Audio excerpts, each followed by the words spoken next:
Hello guys, welcome to new video. आज मेरे पास मैक्रोटेक एस्पायर वेव इन्वर्टर आया है जिसमें बीप साउंड का प्रॉब्लम है। तो सबसे पहले तो हमने ये पीसीबी पूरा मैंने धूल गर्दा से नेटा हुआ था, तो इसको हमने अच्छी तरह से पानी से साफ़ किया है। उसके बाद भी प्रॉब्लम मेरा ठीक नहीं हुआ है। इसको हम बैटरी से लगाकर वोल्टेज चेक कर दिखाते हैं कि कहाँ कितना पर वोल्ट आ रहा है। तो पिन नंबर 1 पर 5 वोल्ट आना चाहिए ऑन होने के लिए आईसी को, और पिन नंबर 20 पर भी 5 वोल्ट आना चाहिए। अगर यहाँ पे ठीक है तो पीसीबी ऑन होना चाहिए। अगर नहीं होता है तो ये क्रिस्टल, अगर बीप का साउंड नहीं बंद होता है तो ये क्रिस्टल चेंज करके देखिए। और उसके बाद ये दोनों पीएफ का जो वोल्ट है यहाँ पे पिन नंबर 9 पे और 10 से कनेक्ट रहता है।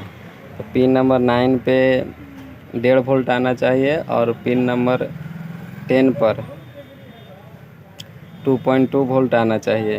तो देखते हैं इसमें कितना वोल्ट आ रहा है। तो पहले बैटरी से कनेक्ट करते हैं। देखिए बीप का साउंड आ रहा है। उसके बाद हीट सिंक पे मैंने ब्लैक को लगाया है, कॉमन को। देखिए पिन नंबर 1 पर 5 वोल्ट आ रहा है और पिन नंबर 20 पे भी 5 वोल्ट आना चाहिए। 14, 15, 16, 17, 18, 19, 20। देखिए 20 पे, देखिए 20 पे भी 5 वोल्ट आ रहा है।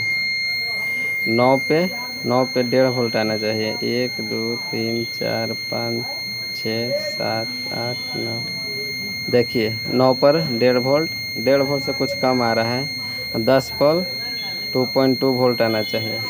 10 पर 5 वोल्ट आ रहा है। तो सबसे पहले तो हम यहाँ पे 2.2 वोल्ट आना चाहिए, तो ये दोनों पीएफ को चेंज करके देखते हैं। उसके बाद क्रिस्टल को चेंज करेंगे।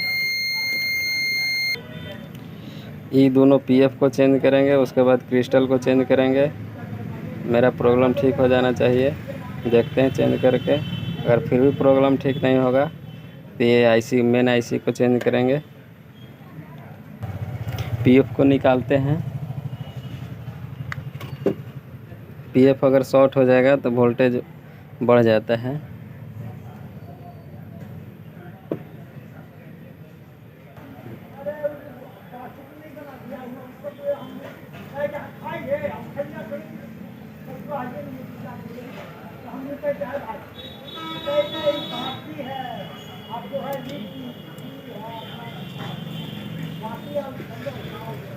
मैंने मेन आईसी और क्रिस्टल को चेंज नहीं किया, सिर्फ दोनों पीएफ निकाल दिए।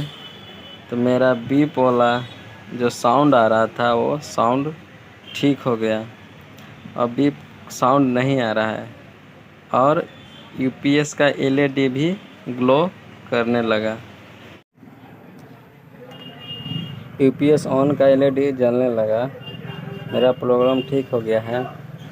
अगर मेरा वीडियो अच्छा लगता है तो लाइक और सब्सक्राइब करें और बेल आइकन को दबाएं। Thank you.